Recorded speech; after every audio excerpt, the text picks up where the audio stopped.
Distinguished guests and dear friends, ladies and gentlemen, it is a profound honor for me to speak before you today.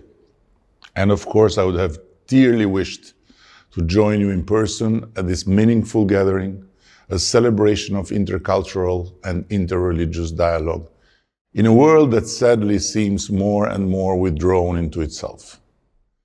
My emotion is all the greater because this occasion is dedicated to the spirit of fraternal friendship between the Afghan and Albanian people, two nations who know from the depth of lived experience the pain of servitude and the true cost of freedom and dignity. In times such as ours, marked by urgent crisis and deep wounds across the international community, the award you have so generously given me, through a great honor, could almost feel like a gesture of vanity.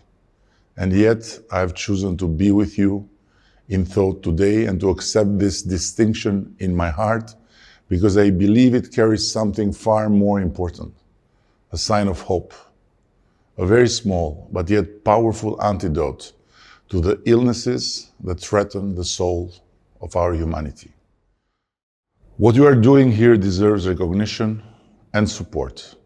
Your efforts to sustain a vibrant global presence of the Afghan soul, to remind the world that a free Afghanistan not only exists but still holds a vision for the future, and to transform the very name of your country into a unifying symbol, one that transcends difference. This is no small feat. Through your very presence, through your work, you inspire.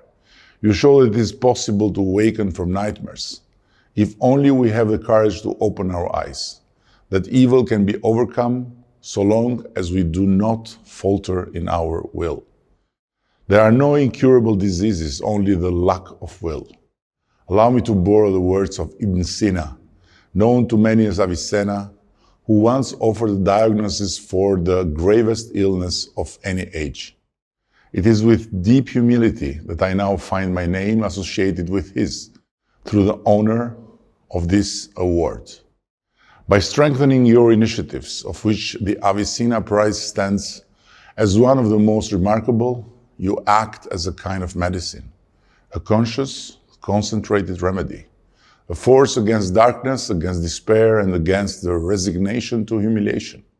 Because you have the will to act. In this, you do not merely honor a legacy, you carry it forward. And why is this so important? Mother Teresa, Nobel Prize laureate, and Albania's beloved saint, once said, "Do things for people not because of who they are or what they do in return, but because of who you are." That in many ways is the essence of Albania, a country small on the map, yet vast in heart, always open to others, especially when dignity, safety, and life itself hang in the balance. I accept this award on behalf of the Albanian people, a nation that through centuries of challenge and change has quietly sustained a powerful legacy of humanity, hospitality, and moral courage. In honoring these values, the award affirms the universal truth that our shared humanity rises above all borders and differences. Let me recall a line from A Thousand Splendid Suns written by the esteemed Afghan-American author and humanitarian Khaled Hosseini. A society has no chance of success if its women are uneducated. Tragically, the ones who have suffered and continue to suffer the most under the Taliban regime are Afghan women. Since late 2021, Afghanistan has been the only country in the world where girls over the age of 12 are banned from all levels of education. Women are silenced, barred from speaking, signing, showing their faces, let alone singing, or even studying to become doctors. All amid the deepening humanitarian crisis in which maternal mortality continues to rise. We Albanians could not remain bystanders. We could not forget that the price of inaction is measured in human lives, in lost futures, in generations of women erased from public life. This is why we opened our doors to Afghan athletes, activists, and scholars. Their struggle is not there alone, it is ours as well. It is a battle for the very soul of humanity. To be a young woman in Afghanistan is to grow up with violence, to learn not to fight back. Our crime? Kicking a ball, playing sport, having fun. These words from Khalida Popal, a pioneer of Afghan women's football who was forced into exile for daring to play, capture the deep injustice faced by a generation of girls. In Albania, we answered that injustice with action. The Albanian Football Federation opened its doors to the Afghan women's football team. They trained, played, and lived with dignity, defying the fear and silence the Taliban sought to impose. Their presence was not symbolic.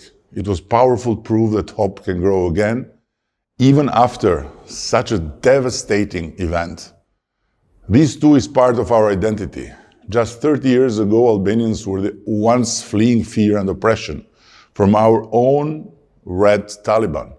We remember the boats that carried us across the Adriatic, the desperate knocks on our neighbors' doors, especially in Italy, where we found compassion and shelter. These are moments we will never forget, and because of that history, we Albanians understand the Afghan people more deeply than most. Our solidarity with them is not theoretical, it is born of lived experience. That's why, when the skies fell over Afghanistan in 2021, and people scrambled to escape a future stolen overnight, we did not hesitate. We opened our doors, not because we had to, but because we knew it was the right thing to do.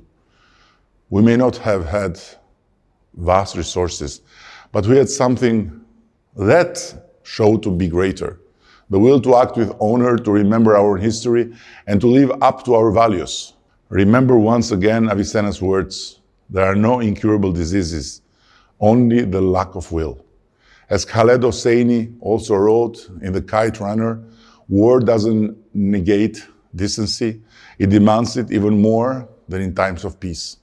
We are people who know that decency matters. Most of the world is at its worst.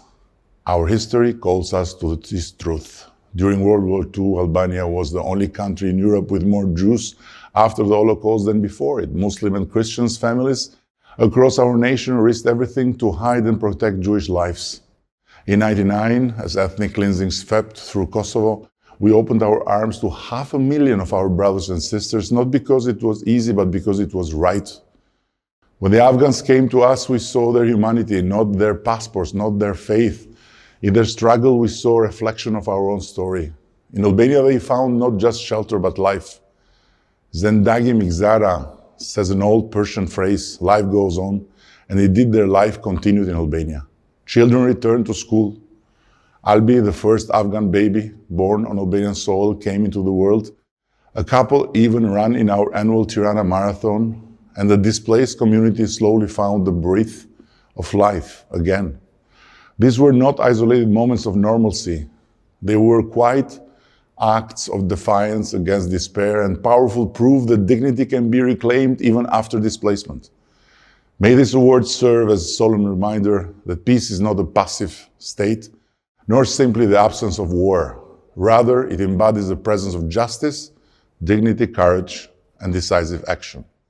To those who seek to build walls in times of fear, we respond with open doors.